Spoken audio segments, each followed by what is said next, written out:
हम आपका परिचय एक माँ से कराएंगे। गौरी गोपाल आश्रम में हमारी वृद्ध माताएं रहती हैं, वो माएं जो यहाँ 271 माएं हैं जिनके अपनों ने साथ नहीं दिया, वो माँ यहाँ रहती हैं। ये वो माँ है जिस माँ ने अपने बच्चों को पाल पोस कर बड़ा किया, 4-4 बच्चों का पेट भरा, 4-4 बच्चों की परवरिश कर दी, उंगली पकड़कर चला दिया, लेकिन वो 4 बच्चे एक माँ का ख्याल ना रख सके। ऐसी स्थिति में माँ का आज आप दर्शन कर रहे हैं। मैया कहाँ से आई हो मेरी माँ?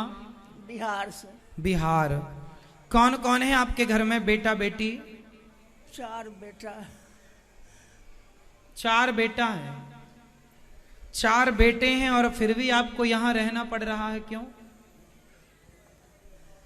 पिताजी को रहने पर सब साथ में था। अब पिताजी भी 2 बच्चे की 4 बच्चे को सबको बिजनेस बनाते हैं, बिजनेस करा दिए। 2 बच्चा अलग जमीन गिर के मकान बना लिया। उसके बाद चलते फिरते पिताजी उनको गुजर गए। हम पहला वाला घर में रहने लगे और बहू भी रहती थी। कुछ दिन के बाद सब चला आए। हमको नौकर से 4 गो रोटी भिजवा देती थी, दिन के 4 गो, दिन के रात के। कभी कभी बेटा आता था हमारा से मिलने। बड़का बेटा के एक दिन कहें, बेटा 4 गो रोटी देता, 1 गो रोटी और दो ना बेटा। कहा है तू बोलती है सबको अच्छा नहीं लगता है, हाँ खाए खाए करती है। हम कुछ तकलीफ नहीं बोले। पाछू के मन में बहुत तकलीफ हुआ। उसके बाद पहला घर था सो बंटवारा कर लिया, हमसे मालूम नहीं होने दिया। कुछ दिन के बाद घर उड़ तोड़ने लगा, बनाने लगा। हम कहे बहू घर तोड़ती है, हमको मालूम नहीं हुआ। बेटा आके उल्टा सीधा छोटका कह दिया। उसको बहुत खराब गंदा गाड़ी दी, बहुत गंदा गाड़ी दी, कह नहीं सके। तो बेटा सेवा करने को तैयार नहीं हुआ आपकी सेवा करने को? रोड पर घर था, ऐसे बैठल रहते थे, ऐसे दिए बेटा जाता था, नजर उठा के ताकता नहीं था। बेटा देखता नहीं था, बात नहीं करता था, ये नहीं बोला कि माँ यहीं रहो हम सेवा करेंगे? ताकता नहीं था, बोलेगा कहाँ से, कोई नहीं बोलता था। बेटा देखता भी नहीं था माँ की तरफ, बोलेगा कैसे? 4 बेटे हैं, माँ जिस घर में रहती थी वो घर बेटे ने तोड़वा दिया।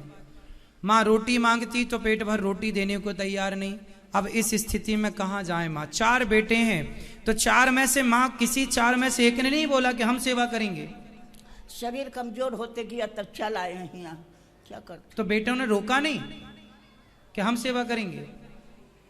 4 बेटे हैं, 4 में एक ने भी रोका नहीं, एक ने भी सेवा का भाव नहीं रखा। और अब देखो ना, माँ को उन्होंने ये कहा कि माँ चलो गलती हो गई, क्षमा मांगते हैं। देखो गलती सब करते हैं, पर माँ तो माँ है, माँ तो क्षमा कर देती है। लेकिन माँ की तरफ जब बढ़ेंगे बच्चे तब तो माँ क्षमा भी करेगी। जब सम्मान से रोटी देंगे तब ना। देखो रोटी तो कहीं भी मिल जाती है साहब, लेकिन सम्मान की रोटी चाहता है शरीर। मैया के जब तक पति थे, मतलब 4 बेटों के पिता थे, तब तक तो ठीक था। पिता इनके पति की मृत्यु हुई तो बेटों ने इनका बिल्कुल ख्याल नहीं रखा और 4 बच्चों के होते हुए माँ को यहाँ रहना पड़ रहा है। आप लोग इन माँओं की जो सेवा करते हैं उस सेवा से यहाँ माँओं का यहाँ रहने खाने की व्यवस्था होती है। मैया आप यहाँ रहती हैं, यहाँ तो कोई दिक्कत नहीं है आपको? नहीं। यहाँ आप खुश हैं? बहुत अच्छा, बहुत खुश। आप यहाँ रहने के हमने आपसे कोई पैसे तो नहीं लिए? नहीं नहीं। यहाँ किसी भी माँ से 1 भी रुपए नहीं लिया जाता।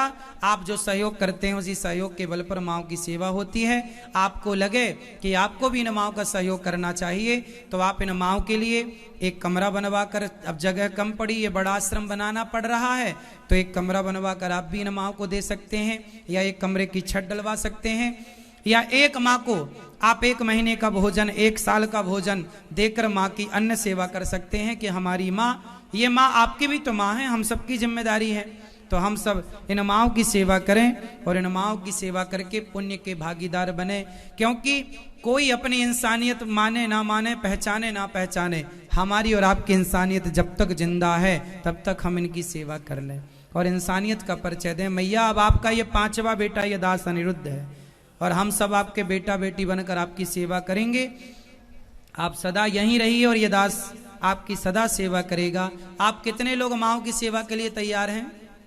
जिस लायक विधाता ने बनाया है आप इन माओ की सेवा से जुड़िए और खुद अपनी आंखों से देखिए पहले कि माँ किस तरह से यहाँ रहती हैं, किस प्रकार की व्यवस्था है। आप में से कितने लोगों ने वृद्ध माओ का दर्शन किया है? गौरी गोपाल आश्रम में जाकर ऊपर मंजिल में माताएं रहती हैं, यहाँ भी रहती हैं, यहाँ भी सीढ़ियों से जाकर ऊपर दर्शन कर सकते हैं, आप देख सकते हैं और यहाँ की सेवाओं का दर्शन लाभ ले सकते हैं। सामने माएँ रहती हैं, दर्शन जरूर कीजिएगा, मिलिएगा, बात